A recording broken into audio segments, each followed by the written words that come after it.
છોકરાએ કીધું, 2.5 વર્ષના છોકરાએ મારે ડોક્ટર બનવું, અને ડોક્ટર બનીને રહે છે. તે જ થાય છે, તે જ થાય છે જે તું મનમાં ધારે છે.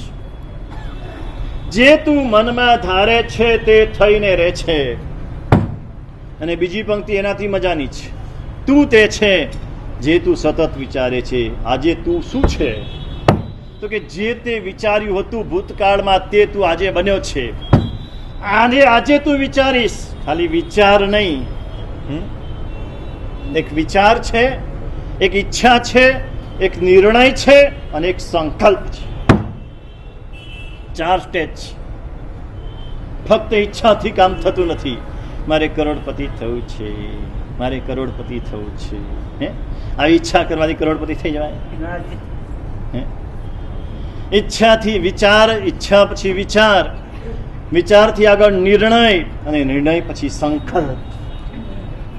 નિર્ણય કંઈક મેળવે છે પણ સંકલ્પ મેળવીને જ રહે છે. ગમે તેવું અશક્ય, સંકલ્પ માટે કશું જ અશક્ય નથી.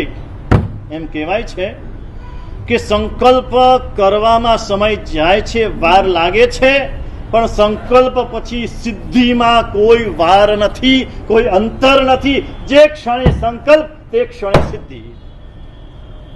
પણ સંકલ્પ કર્યા પછી સાધના કરવાની તૈયારી હોવી જોઈએ. આપણી સાધના કરવાની તૈયારી નથી, માટે સંકલ્પની સિદ્ધિ થતી નથી. અરે સંકલ્પ જ થતો નથી. સંકલ્પ કરવો આજથી કે મારે શું કરવું છે. ત્રીજા છોકરાને પૂછવામાં આવ્યું વડોદરામાં. ત્રીજા છોકરાએ જવાબ આપ્યો, હું રાજા થવા આવ્યો છું. નાનકડો બાળક 5 વર્ષનો, કે રાજા થવા આવ્યો છું. તે જ ક્ષણે એનો રાજ્યાભિષેક કરવામાં આવ્યો. આપણો જન્મ રાજા થવા માટે થયો છે. આપણે કોઈ આને સંલગ્ન એક વાત કરી લઉં.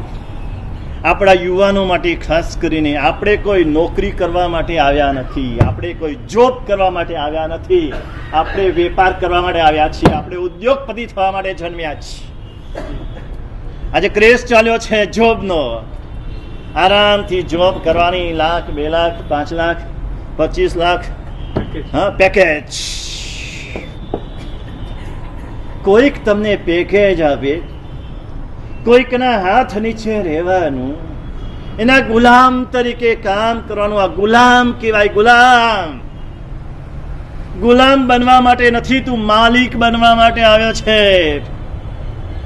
ગુલામ બનીને 25 લાખનું પેકેજ નથી જોઈતું. મારી મહેનતથી રાજા બનીને 25,000 કમાઈશ ને મને મીઠા જ. આપણા વણિકો, વેપારીઓ વેપાર કરતા હતા, નોકરી નતા કરતા. આજે નોકરીનો ક્રેઝ ચાલ્યો છે.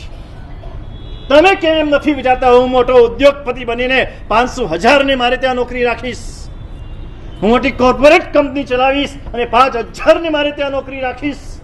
આવો વિચાર કેમ નથી આવતો?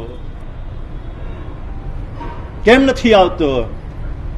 કારણ અંગૂઠો છે ને, અંગૂઠો ફૂલે ફૂલે ફૂલે ફૂલે ફૂલે કેટલો થાય? થાંભલો થાય? બસ આવી દશા આપણી છે.